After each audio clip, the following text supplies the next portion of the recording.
Hello, and welcome to another episode of The Hump with Katie. I'm your host, Katie Thiroux, and I have a special episode for you today on this Hump Day, which is actually Ray Brown's birthday. I've compiled clips from previous guests like Christian McBride, John Clayton, Larry Grenadier, talking all about their stories and experiences with Ray Brown. If you're new to The Hump, this is a series where I interview some of the world's most talented artists and musicians and find out why are they so amazing, how did it all happen, and ultimately what can we learn from their journey. Before I bring you today's amazing episode, I'd love to thank our sponsors. And first up, we have the clothing company Jams World. You guys, I absolutely love Jams World. I'm wearing a Jams World right now, of course. And the reason why I love it is because the fabric is made from 100% spun crushed rayon, and it keeps me cool and comfortable. They've been making clothing in Honolulu, Hawaii since 1964. And the artwork is so unique. It's screen printed right onto the fabric, and it looks like a piece of art. Go to jamsworld.com and use the promo code JAZZ15, and you'll get 15% off your entire online purchase. Next up, I'd like to thank Colstein's String Shop. I absolutely love Colstein's. They are doing amazing things for the bass community. They have 2 amazing locations in Long Island, New York, and a killer online store. Go to colstein.com and use the promo code KD10, and you'll get 10% off your entire purchase. All right, the time has come to bring you today's episode, and I really couldn't be more excited to be celebrating and honoring Ray Brown on his actual birthday. He was born October 13th, 1926. I'm just gonna let all the guests do the talking. You're gonna hear from Christian McBride, Larry Grenadier, David Wong, Kristen Korb, Robert Kraft, John Clayton. It was so much fun for me to go back and re-listen and relive all these stories. Could say a lot, but I'm not going to. You all know how much I absolutely love Ray Brown. He was an amazing musician, bassist, manager, business person. He just had it all. So without further ado, happy birthday to Ray Brown. And first up, we've got Christian McBride. On the subject of Ray Brown, I mean, that's a huge subject within itself, but how was it? I mean, playing with him, what'd you like? He was like, to me, like extraordinary bass player, musician, businessman, everything. Yeah. What was it like when you first met him? Scary. Really? You know, I mean, just because he was a towering icon. Mm-hmm. You know, I met him. Yeah, I mean, there's certain things you can never forget. It was March of 1991. I was playing a duo gig with Benny Green at a place called the Knickerbocker in Greenwich Village on 9th and University Place. And our manager at that time was very good friends with Ray Brown. Mm-hmm. And Ray was playing at the Blue Note, which wasn't very far away. And she said, I'm going to bring Ray to come hear you guys after he's done. And, you know, I was scared to death. And for a number of reasons. Number one is Ray Brown. Secondly, I thought, this man just played a long gig at the Blue Note. The last thing he probably wants to do is go to another club and hear more music. You know, let the man relax. Let him go back to his hotel and chill. Don't bring him here, you know. So, sure enough, we played a late set. I think we played like a 1 a.m. set. And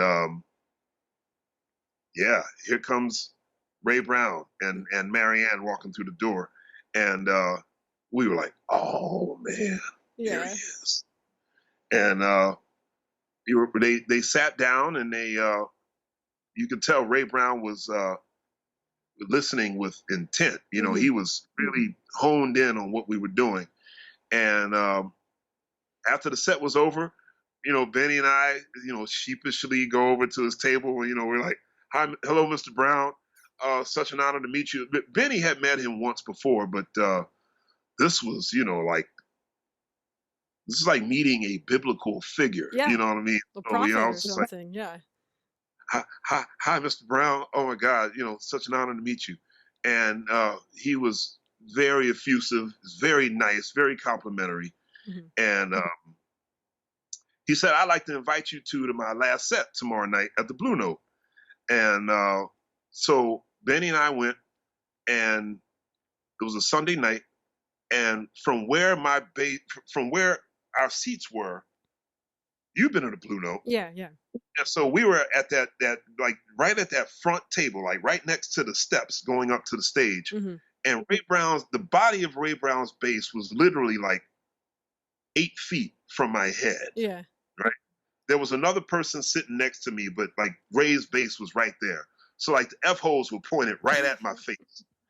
And Katie, it was like, that was an experience like none I could ever, maybe seeing James Brown live comes close. I mean, like to hear that kind of sound, to experience that force and that joy. You know, he was having fun when he played. You know, I wasn't used to that. You know, jazz musicians, serious stuff. And like Ray was having fun. He was looking around, smiling, you know, giving out verbal cues. And but that sound, you know, he had an amp, but it wasn't turned up very loud. Yeah. Most of the sound was coming from the instrument. And I mean, that it literally changed my life. The way I played the bass changed that night. Because I was a Ray Brown, a Ron Carter head before that. You know, I'd had black labella nylon strings on my bass. Yeah. I was trying to use the same posture as Ron Carter. I mean, my whole life was Ron Carter until that night in March of 1991. Wow. Ray Brown blew my head off. And then to top it off, when Ray Brown, so I'm sitting there with my mouth hanging open like I've never heard anything like this before. Then Ray gets on the microphone and he says, "Ladies and gentlemen, I want to tell you about what I heard last night after the gig." Wow. I went to a club nearby and I heard these two young men playing, and let me tell you something, they were swinging like dogs. And he said, "I think you're going to be hearing a lot from these two young men in the future. I want you to listen out for Benny Green and Christian McBride." Now, granted, Benny Green had already played with Betty Carter and Art Blakey, and we were both in Freddie Hubbard's band at that time. So Benny was sort of well known to everyone in the audience, but me not so much. Not nearly as much as Benny. A few of the hardcore folks knew, but to get that endorsement from Ray Brown, man. You must have been flying. Yeah. Oh man, he became my second dad after that. And then of course super bass. Well, Benny Green soon replaced Gene Harris in Ray's trio about a year later, and then Ray started super bass just a couple of months after that. Yeah. Amazing. My life changed that night after seeing Ray Brown play live. Wow. You know, I remember I saw Ray Brown twice. He the same year he passed away, and the last time I saw him was at the old Catalinas in Los Angeles, and I think I was 12 years old, and you had walked in that night because you were. Were you there? Yeah, and I think you were playing with Jeff Keezer maybe at UCLA. That's right. We played the UCLA Jazz Festival earlier that day. Yeah, and I was there, and I got to shake his hand afterwards because my mom, I have a great mom as well, and she said, "You get up there and you go shake Ray Brown's hand." And I could tell, like, just like you said, he just played his ass off. He's tired. Yeah. I don't want to bother this guy. But I went over there, you know, said hello, shook his hand. And I was like, wow, there's Christian McBride just came in here. And yeah, it's a great memory. Well, that's deep, Katie, because that was the last time I saw Ray Brown. Wow. That night was the last time I saw him. And I remember, do you remember when he acknowledged me over the microphone? Do you remember what he said? No, tell me. He said, "I didn't see him, but I know McBride's in the house because I heard him with that big mouth of his or something like that." Wow. That's a compliment. That's great. And yeah, I remember Ray came and he sat with me and Keezer Keezer and I went and sat with Ray. Okay. Yeah, and Ray Brown was gone like 3 weeks later. Yeah. Yep. Yeah. Oh, that's really cool. Wow. Yeah. That's deep to know that you were there. Oh, yeah. Next up is bassist Larry Grenadier. I remember even going to my electric bass teacher and saying, "What is this upright bass thing up here?" And and he played a little bit too. So he kind of turned me on. But then I borrowed one from school and started taking lessons with a jazz bass player, but he taught me samandal and like the classical thing. So, you know, that transition just kind of through the music I was listening to, how that evolved, the instrument evolved for me into double bass. And then I was also lucky to see Ray Brown when I was still playing electric bass. He was playing nearby where I lived, and, you know, sitting probably 10 feet from him and seeing that was a big, huge, you know, blast of inspiration. I see. That's one of our similarity, Larry. I saw Ray Brown when I was 12 years old as well. Wow. Yeah. That's really cool. It was in Oakland, and I was there with my dad for some family thing, and we just looked in the paper, and Ray Brown was playing, and I already played bass, and it was the trio, and Phil Woods was a guest, and it was just that, you know, that moment, probably like you had too, like, what is this? What's happening? Right. I mean, not understanding it on any exactly intellectual level, you know, purely emotional. And yeah, I mean, I remember also that I had to go to the bathroom really bad. I had to pee really bad, and I like didn't want to get up in the middle of it. So, you know, I remember those type of things. But I also remember just like the power of his presence and the beautiful instrument. And I remember some of the tunes even, you know. I remember him playing Round Midnight with the bow. And but yeah, it was just kind of one of those things that kind of washed over me. And then I was still playing electric bass at that time, but it kind of pushed me towards listening. You know, I bought some of his records. So I think, you know, as my listening evolved more into more, you know, kind of straight ahead bebop, jazz, the electric bass slowly kind of went to the corner more often. Yeah. Well, that's all right. Now let's hear from bassist and vocalist Kristen Korb. Not just meet Ray Brown, but work with him, and, you know, he helped you with your first record.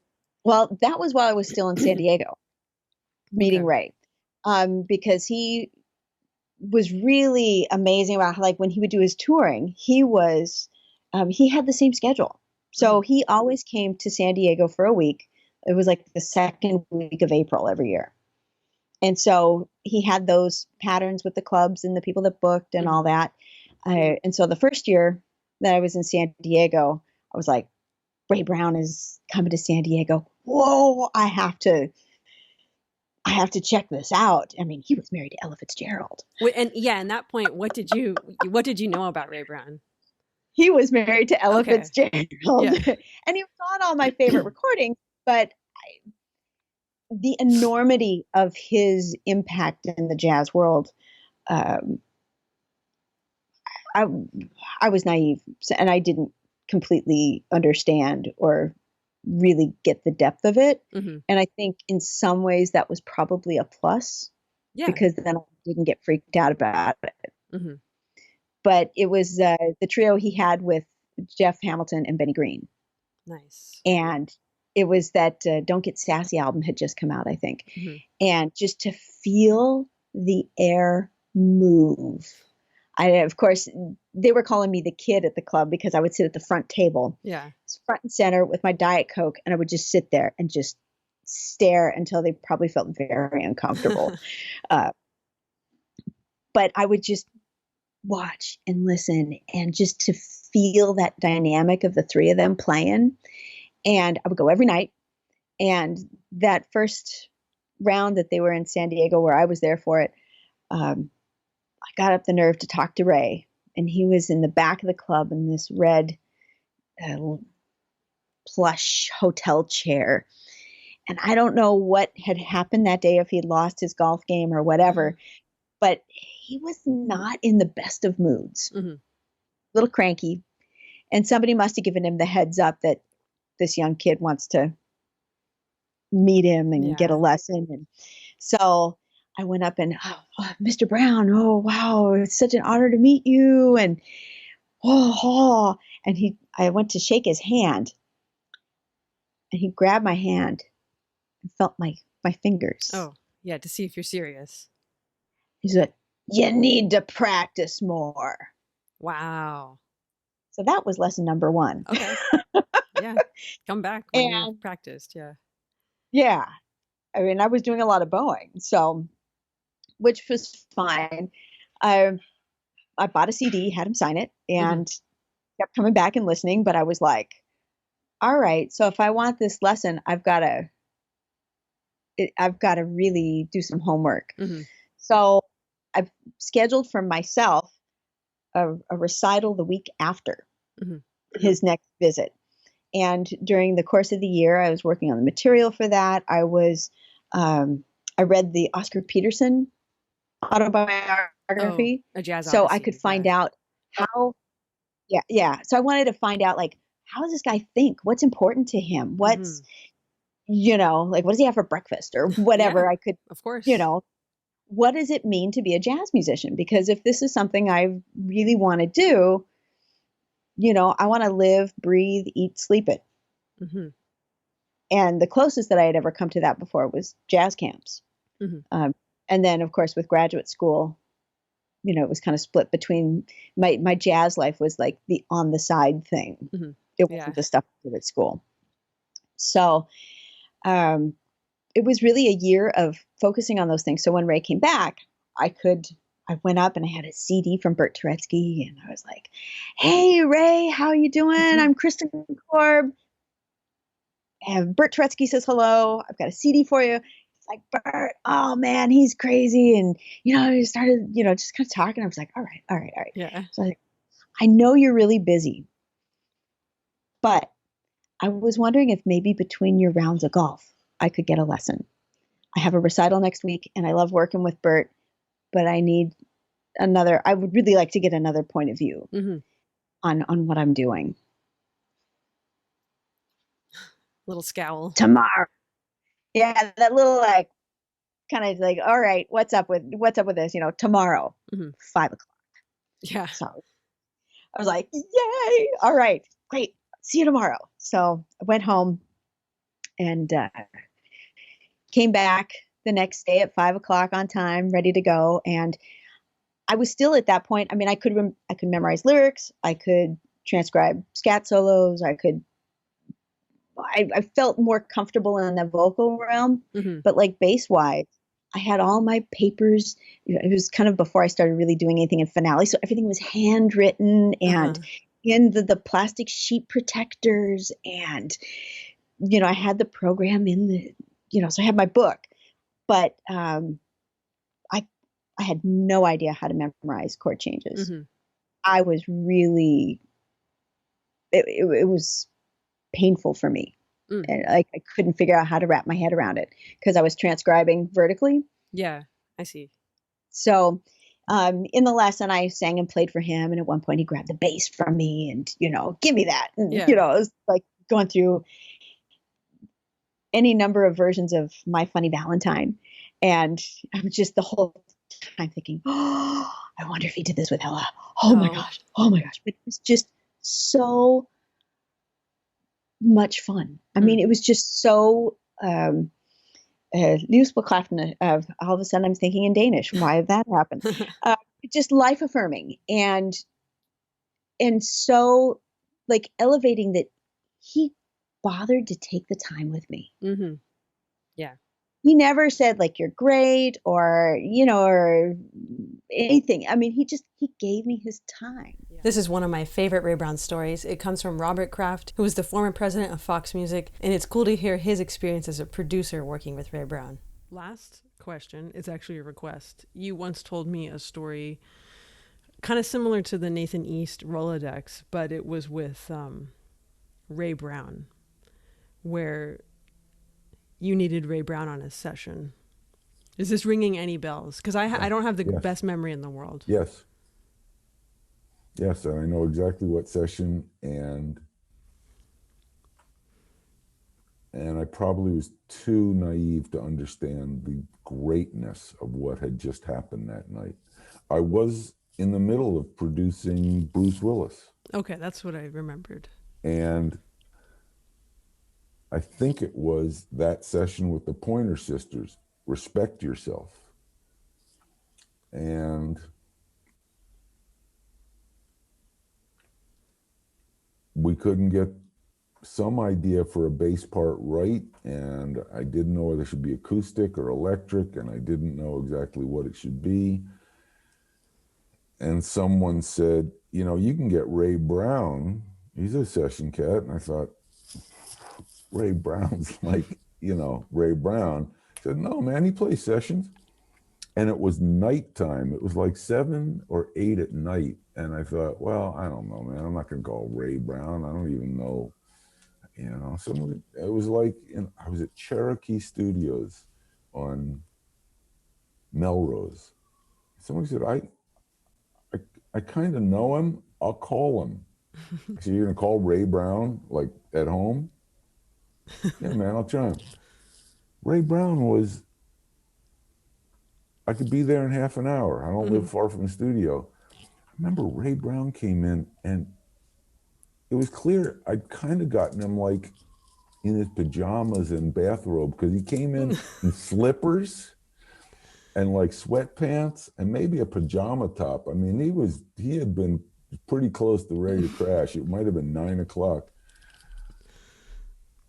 And we just grooved, and Ray Brown laid down a bass track, and it was heaven. And I didn't know that you could just call the greatest players on earth to play sessions. Mm-hmm.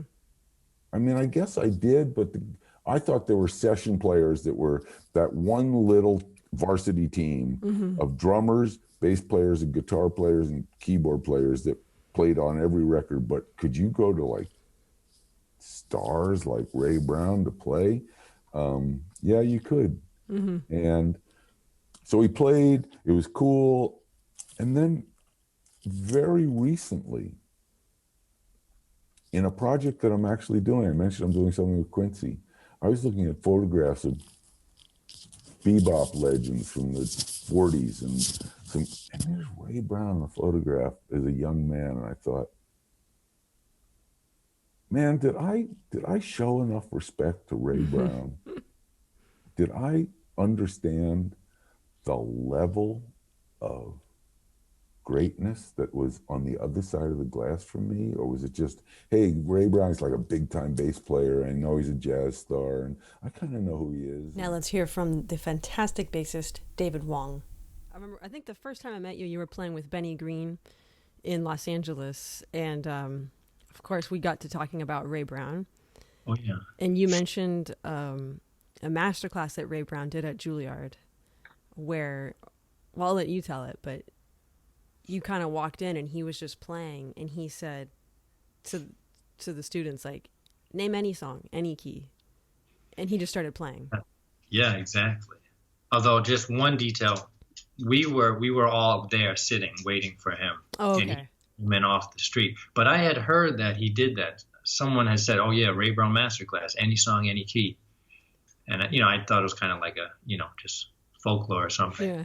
And so he came to Juilliard, and we were all just waiting. I don't know. There were people from, not just students, that anyone was welcome to be there. So there were, a lot of people there. And there was a bass sitting, one of the bass players from the program. He let Ray Brown use his bass. I was just sitting there on the floor, and he came in like with his jacket, took his jacket off, picked up the bass, played a few open strings, and said, any song, any key. And I was like, wow, that is the greatest thing I've ever seen. He didn't have to do anything else after that. And people were naming tunes and calling them out, and he'd just sing and play and play these incredible fills and bass lines. And that was a master class. That was a master giving a class. It was unbelievable. Yeah. And we played for him. But yeah, that was unforgettable. Did something kind of click for you? I mean, and I know you could play in any key, but was it just like you're saying, a master, it was just like, damn, he can do anything. Yeah. I guess I would say something clicked. I mean, to see someone that great doing, not just talking about what one should be doing, but actually doing it, like in front of your eyes, no special effects. That was like, if you want to be on a certain level, you have to be able to do that. And he told the great story about being on tour with Jazz at the Philharmonic and Ben Webster doing his ballad feature, and maybe playing in some unusual keys. And one night he messed it up, and he was walking. I shouldn't tell the story because I'm sure there's plenty of people who know the story much better than I. But Ben Webster got on him for messing it. And from that moment on, him and Oscar Peterson like really worked on songs and keys. Yeah, Ben Webster like played things in like A and E, just like not your typical keys. Yeah, right. But I think seeing that he could do that, and then obviously what that would do to your level of musicianship, I think that was very enlightening. Our last clip today comes from John Clayton. But when you first met Ray Brown at the UCLA class, was it an instant connection he had with you, or did it? Because I mean, you guys obviously like you said he bossed you around, but I mean he really took you under his wing. He did. That was. I wish that I could look at myself as a 16-year-old kid when I took that class and just see the look on my face, because later on I know how in awe I was of Ray Brown and his whole world. Then it was all so brand new to me. I only took that class because I heard a record of Ray Brown. Mm-hmm. You didn't know his whole discography, the whole history before that. Yeah. Nothing. I figured he must be famous because I heard a record, and he sounded really good. He did some stuff on the bass that blew my mind, playing the melody, walking on Billy Boy or whatever. And that was, so that then led to finding out that he at that time was just going to start this class. So,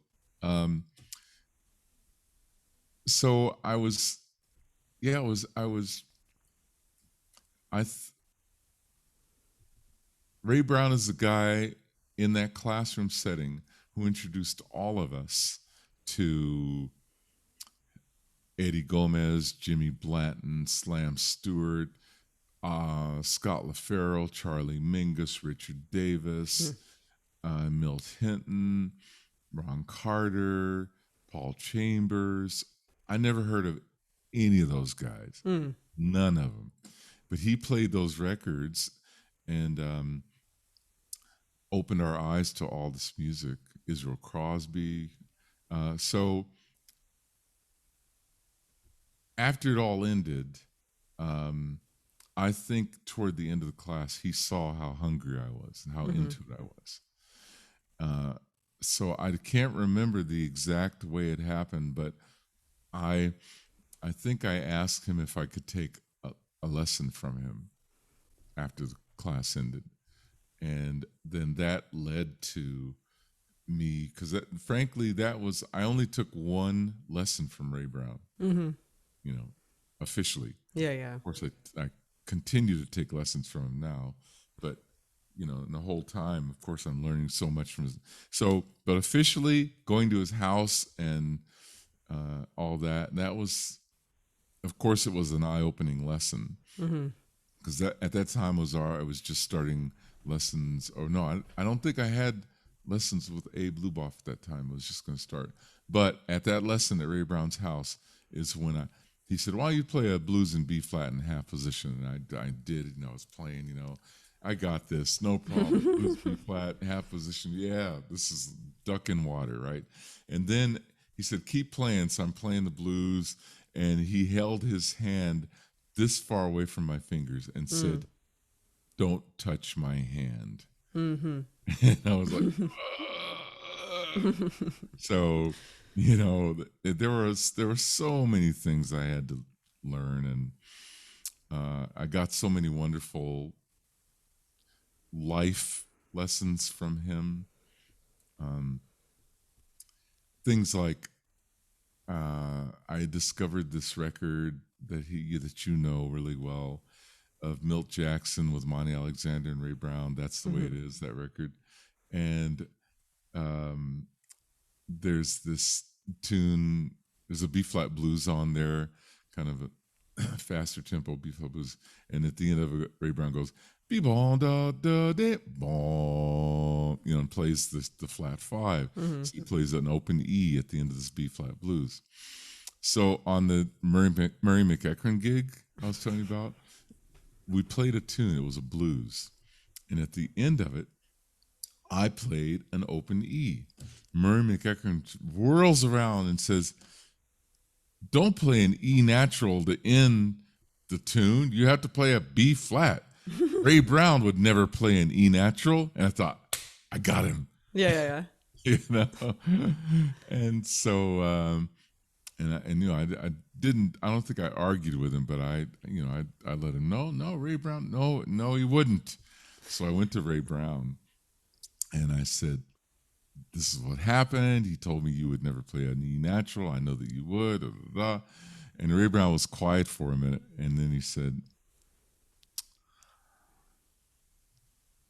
I used to work with a band leader who wasn't always agreeing with what I played. And he would correct me. And the moment I complained, he turned around and said to me, when you get your own effing band, you do whatever the F you want. That was my lesson. That's it. Yeah. That was it. I went back to Murray McEachern and I played a B flat at the end of the B flat blues. So, those kinds of things were, or being at Ray Brown's side at a recording session that he's doing and checking him out. And then, in the breaks, just having a little chit chat together. And he's saying, hey, have you ever heard so-and-so anymore after the class, bass player? And I said, oh yeah, I heard him, da, da, da. Oh yeah? How'd he sound? Oh, it was good. Okay. And what about so-and-so? I said, yeah, she's, I heard her with a blind piano player. Oh yeah, he said, how'd she sound? She sounded good. How was the piano player? And I said, oh, he was okay, about as good as a blind piano player could be. Ray Brown, his eyes got wide. He looked at me and said, have you ever heard of Art Tatum? And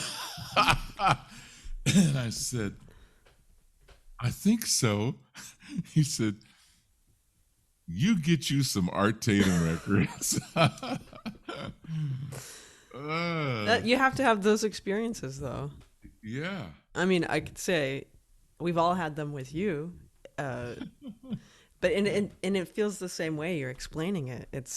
I've learned so much just from watching you or being on the sideline at a curtain watching you perform and how you deal with people as well. There's so much to learn, and it's obviously been passed down from you watching and experiencing. That's great though. Yeah, that's awesome. Never ends. Anyway, so many lessons from so many people, but largely from Ray Brown. Thank you so much for joining me on today's episode honoring Ray Brown on his birthday. It's really a pleasure for me to get to do these interviews, and this is why I do it, to hear these amazing stories and people sharing their experiences. Thank you so much for checking it out. And to celebrate Ray Brown, let's all just go play some quarter notes, some blues, and some music that makes us feel good.